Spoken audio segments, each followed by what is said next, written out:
Not this area, यो ठाउँ कुन हो, बट यसलाई साइफन भन्छ कि यसलाई। यताबाट जुन कोसीबाट आएको जुन नहर छ यहाँ तल, यो चाहिँ कोसीको नहर हो। यताबाट उता कोसीबाट आएको जुन पानी छ यो अन्डरग्राउन्ड टनल हुँदै उतापट्टि पारी निस्किन्छ, त्यहाँ निस्किन्छ। अनि this one is a Kamala river coming from Nepal side. नेपालबाट आएको जुन कमला नदी छ यो कमला नदी हो मेन नदी। र कोसीबाट जुन नहर निकालिएको छ यो चाहिँ तलबाट अन्डरग्राउन्ड हुँदै उता पारी निस्किन्छ, जुन चाहिँ सिँचाइको लागि प्रयोग हुन्छ।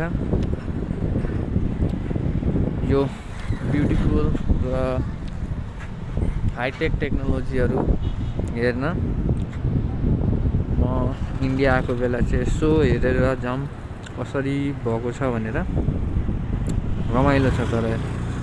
अनि यहाँ हेरौँ पानी सुकेको बेला यता खेती पनि भइरहेछ। उतापट्टि काउली साउली रोप्या छ, यतापट्टि यो केरा बाली छ, गहुँ बाली पनि रोप्या छ यो सुक्खा मौसममा। दिस अ ग्रेट साइन्टिफिक विज्ञानको उपलब्धि भनेको यही हो है।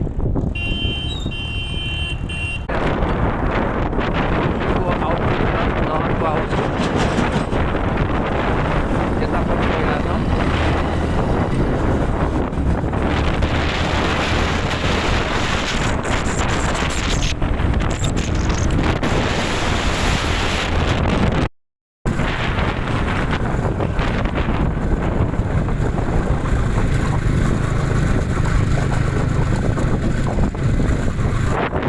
यो चाहिँ उता कोसीवाला निस्किएको छ पानी।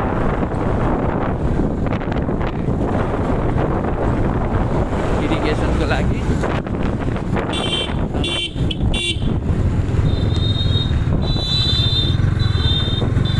सबै इरिगेसनको लागि अब हामी चाहिँ घरतिर फर्किरहेको